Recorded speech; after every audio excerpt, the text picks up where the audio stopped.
processus électoral dont les opérations d'enrôlement sont déjà en cours par suite du déplacement massif des personnes des zones de combat, de l'insécurité et de l'inaccessibilité à ces zones. Il est donc impérieux que la communauté internationale s'implique davantage activement aux côtés de la République démocratique du Congo pour la restauration de la paix et de l'autorité de l'État dans cette partie du territoire national. Monsieur le Président, c'est au moment où toutes les initiatives et actions que je viens d'exposer sont en cours et commencent à porter leurs fruits que les autorités rwandaises ont ressuscité le mouvement terroriste du 23 mars, le M23 en sigle, défait en 2013 pourtant par nos forces armées, avec l'appui des troupes internationales de la MONUSCO, pour agresser la République démocratique du Congo et bloquer le processus de paix de Nairobi, dans le but inavoué de poursuivre les pillages des ressources naturelles de la République démocratique du Congo et de placer sous l'impérium rwandais une partie de son territoire national, le Nord Kivu en l'occurrence. C'est ici le lieu, une fois de plus, de dissiper toute équivoque et de porter un démenti cinglant aux allégations fallacieuses des dirigeants rwandais qui invoquent à qui veulent les entendre, d'une part,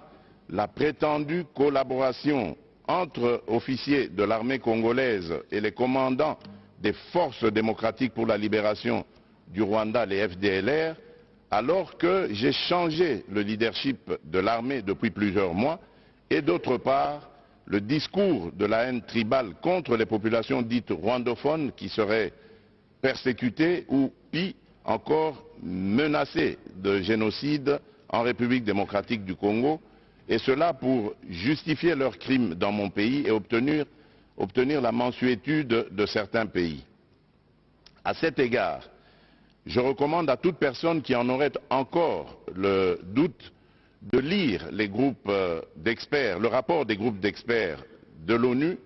sur la situation sécuritaire à l'est de la République démocratique du Congo, rapport de septembre 2022, distribué par le Conseil de sécurité, et celui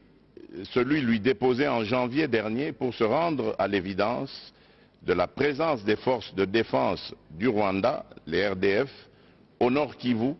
et de leur soutien au M23. Quant au discours de haine contre nos compatriotes Tutsis congolais, mon gouvernement reste ferme contre tout individu ou groupe d'individus qui tiendrait un tel discours et réitère sa demande à toute personne, organisation ou partenaire extérieur de le dénoncer. La justice congolaise appliquera dans toute sa rigueur les lois de la République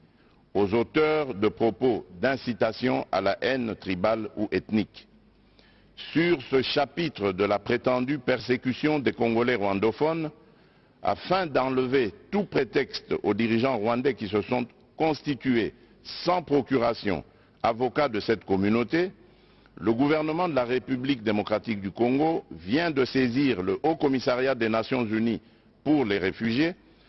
pour lui demander de prendre toutes les initiatives requises en vue de la tenue dans les plus brefs délais des discussions tripartites RDC, Rwanda, HCR pour le rapatriement de leurs réfugiés respectifs dans leur pays, conformément au cadre juridique bilatéral actuel, aux règles du droit international et aux pratiques pertinentes en vigueur en la matière. Mon pays attend impatiemment ces discussions auxquelles seront associés du côté congolais les notabilités coutumières des communautés concernées afin de régler définitivement les problèmes soulevés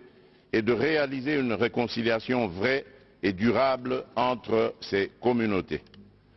Monsieur le Président du Conseil des droits de l'homme des Nations Unies, Excellences, Messieurs les Premiers ministres et chefs de délégation, Monsieur le Président de la 77e session de l'Assemblée générale des Nations Unies, Monsieur le Secrétaire général des Nations Unies, Monsieur le Haut Commissaire des Nations Unies aux droits de l'homme, Monsieur le chef du département fédéral des affaires étrangères de la Confédération suisse, Mesdames et Messieurs Il n'y a de pire ennemi des droits de l'homme et des libertés fondamentales que la guerre. Il est illusoire de prétendre protéger et promouvoir les droits de l'homme ainsi que les libertés fondamentales dans un contexte de guerre qui exacerbe les tensions internes et affaiblit l'État. C'est pourquoi il est impérieux de mettre fin aux aventures guerrières du Rwanda, à l'est de la République démocratique du Congo, pour créer les conditions objectives de réalisation des actions en faveur de ces valeurs universelles pour lesquelles, de tous les temps dans le monde, les peuples se sont battus jusqu'au sacrifice suprême. On ne peut pas prétendre défendre l'exercice des droits de l'homme et des libertés fondamentales en République démocratique du Congo, tout en laissant progresser l'agression de ce pays par le Rwanda et les massacres de ses populations par des groupes armés terroristes. Il est temps que la communauté internationale, en particulier les Nations Unies, sanctionne les auteurs des crimes et des violations du droit international en République démocratique du Congo et les contraigne davantage à exécuter le plan de paix issu des processus de Nairobi et de Luanda, plan avalisé aussi bien par l'Union africaine que le Conseil de sécurité de l'ONU.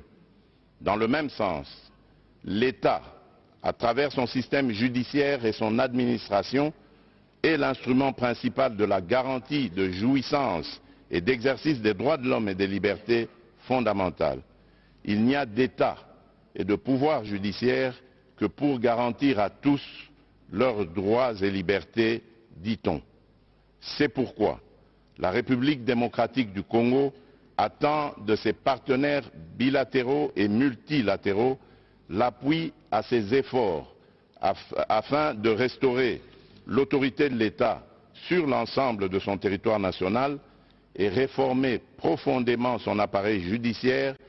tant dans ses structures qu'en ce qui concerne ses animateurs. C'est bien de dénoncer les violations des droits de l'homme et des libertés fondamentales,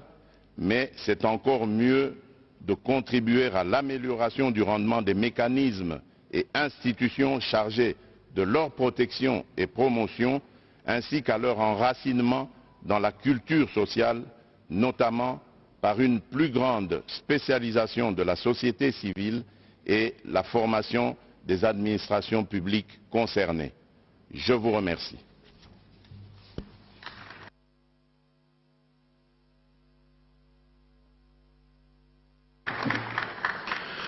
Merci à vous, Monsieur le Président.